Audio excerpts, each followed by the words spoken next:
সে সময় নবী মুহাম্মদ প্রায়ই হেরা গুহায় গিয়ে ধ্যানমগ্ন হয়ে থাকতেন। সেখানে তিনি গভীর চিন্তায় ডুবে যেতেন।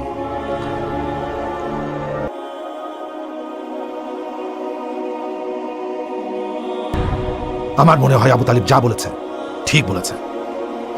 এ কথা বলছো কারণ ও তোমার বোন ফাতিমার পুত্র। এটা কোনো কথা হলো নাকি? আমি যা ঠিক তাই বললাম। শুনুন, কাবার মালিকই পথ দেখাবেন, আমরা তার ইশারার জন্য অপেক্ষা করি। আপনারা সবাই এখানে কুরাইশগণ শুনুন। সকল কুরাইশগণ, আমি অদ্ভুত একটা ঘটনা দেখেছি। কি দেখেছো? কি দেখেছো হারিস? একটা সাপ। আমি একটা সাপ দেখেছি যা ঠিক কাবার দেয়ালে ছিল। তারপর দেখলাম। কি দেখলে? একটা ঈগল পাখি সাপটাকে নিয়ে গেল। এটা খুবই উত্তম ইশারা। শুনুন সম্মানিত কুরাইশগণ, আমাদের অবশ্যই কাবাকে পরিপূর্ণভাবে সংস্কার করা উচিত। আর এতে যদি কাবার মালিক খুশি হন তাহলে অবশ্যই আমাদের এটা করা উচিত। শুনুন সকল কুরাইশগণ, আমার মনে হয় আমাদের কাবাকে পরিপূর্ণভাবে পুনরায় সংস্কার করা উচিত। কাবার মালিক এতে খুশি হলে অবশ্যই তাই করব। উত্তম সিদ্ধান্ত। কিন্তু মাকজুম গোত্রের প্রধানের উপর তো গজব আসতে পারে, কুরাইশের উপরও আসতে পারে। আরে আবু আল হাকাম, আমার মনে হয় না আমার কিছু হয়ে গেলে তুমি খুব একটা কষ্ট পাবে। আমার তো মনে হয় আমার মৃত্যুর জন্যই তুমি অধীর আগ্রহে অপেক্ষা করছো, যাতে করে তুমি মাকজুম গোত্রের প্রধান হতে পারো। হে কুরাইশবাসী, আমরা কাবার মালিকের বান্দা। হে রাব্বিল কাবা, আমাদের উপর সদয় হন। ভালো উদ্দেশ্যে এটা করছি। রক্ষা করো আমাদের।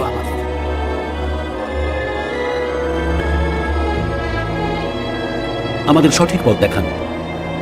আমরা উত্তমটাই করতে চাই। আপনি আমাদের সঠিক পথ দেখান।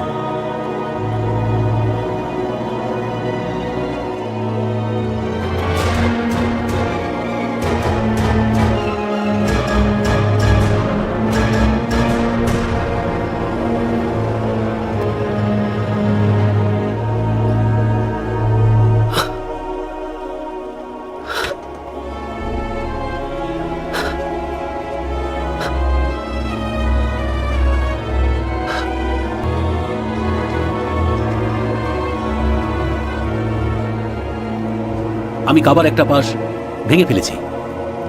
এখন আমাদেরকে অপেক্ষা করতে হবে। চলুন আমরা সকাল পর্যন্ত অপেক্ষা করি। যদি আমার কিছু হয় তাহলে আপনারা ওই জায়গাটুকু আবার আগের মতো করে দেবেন এবং এই কাজ থামিয়ে দেবেন। আর না হলে আমরা কাজ চালিয়ে যাব। রাসূলুল্লাহ সাল্লাল্লাহু আলাইহি ওয়াসাল্লাম গোত্রের অন্যান্য সকলের মতো কোনো অন্যায় কাজ করেননি, সুদ গ্রহণ করেননি এবং কখনো কোনো কাবার মূর্তি সেজদা করেননি। আল হুমুজ জাতির সিদ্ধান্তকে প্রত্যাখ্যান করেছেন। সে সময় নবী মুহাম্মদ প্রায়ই হেরা গুহায় গিয়ে ধ্যানমগ্ন হয়ে থাকতেন। সেখানে তিনি গভীর চিন্তায় ডুবে যেতেন।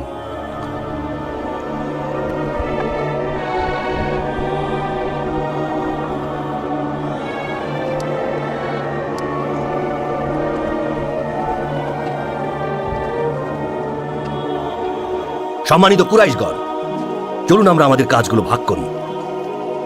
আমাদের পবিত্র কাবা ঘরের দরজার দিকে কাজ করবেন আবদে মানাফ, আর জোহরা গোত্র পবিত্র কাবার দেয়ালের কাজ করবেন। মাজুম গোত্রের সবাই কালো পাথরের কাজ করবেন। এ কাজে আরো সাহায্য করবেন জুমা গোত্র। আর কালো পাথরের আশেপাশে কাজ করবেন আবদ আদ্দার ইবনে কুসাই। তাদেরকে এই কাজে সাহায্য করবেন আসাদ বিন আব্দুল উজ্জা। তোমাকে স্বাগতম হাকিম। এটা কি? এটা রোমের জাহাজ ইয়নবুর কাছাকাছি ডুবে গিয়েছিল। মক্কার লোক এটা কিনে এনেছে যাতে তারা জাহাজের অংশ দিয়ে মক্কার কাবার উপরের ছাদ শক্ত করে তৈরি করতে পারে। খুব ভালো খবর নিয়ে ফিরে এসেছো। আমার বাকি দুজন বন্ধুর খবর কি? তোমাকে তাদের অনেক মনে পড়েছে। আমারও খুব মনে পড়েছে। কি সেটা আবু তালিব? বলুন আবু তালিব। কাবার ওই কালো পাথরের বিষয়ে শপথ, ওটার দায়িত্ব শুধু মাকজুম গোত্রেরই। কারণ ওয়ালিদই প্রথম নিজের জীবনের ঝুঁকি নিয়ে যেহেতু কাবা সংস্কারে হাত দিয়েছিল। ওয়ালিদ আমাদের মাকজুম গোত্রেরই একজন সন্তান, তাই এটা ঠিকঠাক স্থাপনের অধিকার আমাদের। আমাদেরও এই অধিকার আছে। শুনুন সকল কুরাইশগণ, আব্দে মানাফের গোত্রের সন্তানরা এখানে উপস্থিত থাকতে অন্য কেউ কিভাবে এই দায়িত্ব পাবে? আমরা সকলেই তো কুরাইশের। কিন্তু সকল কুরাইশ তো আর কুসাই গোত্রের না। সকল আব্দে মানাফেরাও তো কুসাই গোত্রের না। কিসের এত দম্ভ তোমার, হে আবু সুফিয়ান? কিছু শুনেছেন আপনারা? শুনুন উপস্থিত কুরাইশগণ, কাবাতে সবার প্রথমে যে ঢুকবে সে যদি এই সিদ্ধান্ত নেয় তাহলে কেমন হয়? ভালো পরামর্শ, আমরা একমত। আপনারা কি মনে করেন?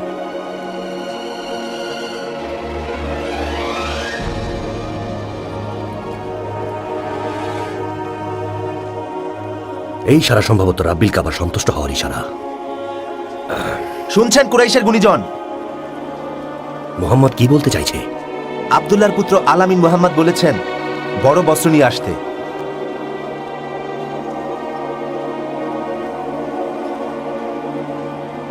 প্রত্যেক গোত্র থেকে একজন বস্ত্রটির একাংশ ধরে পবিত্র পাথরকে সঠিক জায়গায় রাখবেন। আব্দে মানাফ, আদেই গোত্র, মাকজুমার জুমা গোত্র।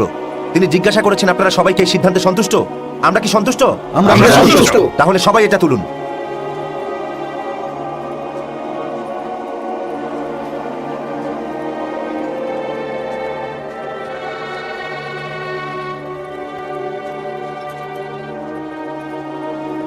শুনুন সকল কুরাইশগণ, আমি এবছর কাবাকে ঢেকে দিচ্ছি, আর আপনারা আগামী বছর ঢাকবেন।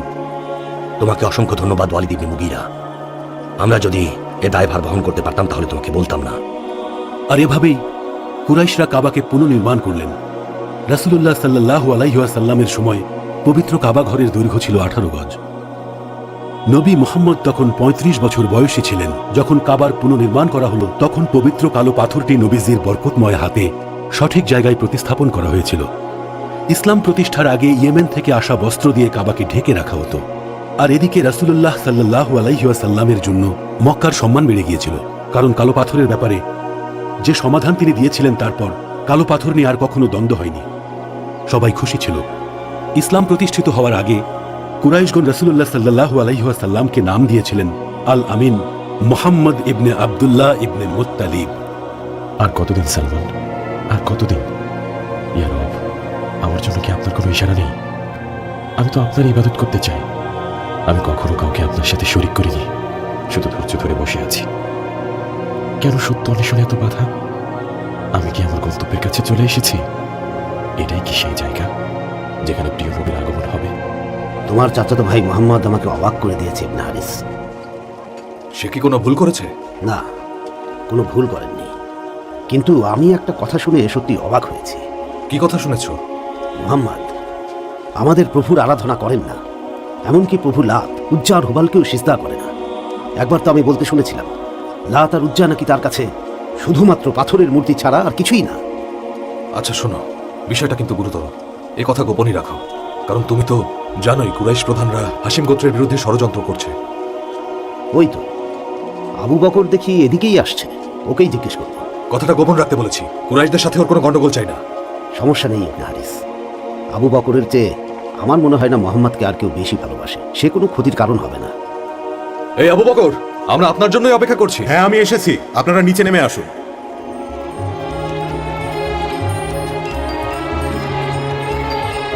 ওই দেখো কুরাইশ বংশের কে যাচ্ছে, ওনার নাম হচ্ছে মুসা, মক্কার সবচেয়ে সুদর্শন পুরুষ। ওনার আতরের ঘ্রাণে পাগল হয়ে যাচ্ছি। হয়েছে হয়েছে, ওনাকে এখন রেহাই দাও।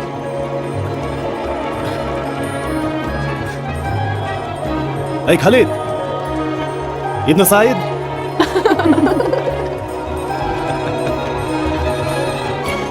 আমি একটা কথা জিজ্ঞেস করতে চাই আবু বকর, আশা করি সত্য বলবে। এমন কি কথা ইবনে হুজাম? আবু বকর সত্য বলবেন না তো কে বলবেন সত্য? আমরা তো একজন আরেকজনের কাছে কিছুই লুকাই না। আমাদের সবার মন পরিষ্কার, কারণ আমরা সবাই তো কুরাইশ বংশের।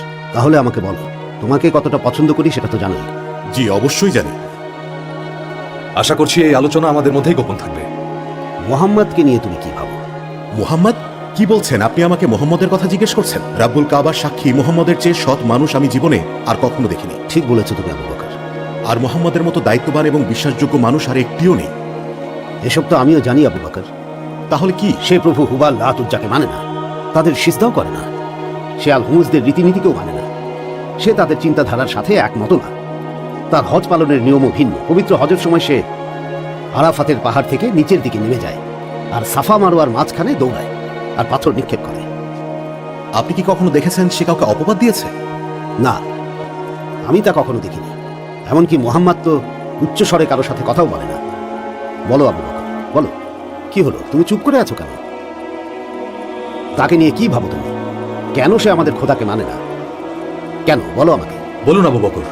আমার কিছু বলার নেই। আসলে আবু সুফিয়ান শাখার বিন হারব এদিকে আসছে, আমাদের প্রসঙ্গ পাল্টানো উচিত। কি খবর আমার কুরাইশ বন্ধুগণ? তোমাদের আরেকজন কোথায়? এসব কি হচ্ছে আবু বকর? আমি শুধু ওই পাহাড়ের দিকেই তাকিয়ে আছি। যেখানে মোহাম্মদ ধ্যানমগ্ন আছেন। ওই যে তারা দেখা যাচ্ছে সেটা হচ্ছে সেই তারাগুলোর মতো যেগুলো যখন তখন খসে পড়ে। এই কথার মানে কি ইবনে হারব? বলো। এই ঘটনা ঘটলে বলে থাকি, হয় কেউ জন্মেছে নতুবা কেউ মরেছে, হয় কোনো সম্রাট জন্মেছে নতুবা মারা গেছে। সেখানে মোহাম্মদ ধ্যানমগ্ন ছিলেন। তোমার বন্ধু তো দেখি অনেক নাম করা আর সবার উদাহরণ হয়ে গেছে। কাবার মালিকের কাছে প্রার্থনা করেছি মুহাম্মাদের সাথে আমার বন্ধুত্ব যেন অটুট থাকে। এই বন্ধুত্ব আরো শক্ত হয়েছিল হিলফুল ফুজুল সঙ্গে।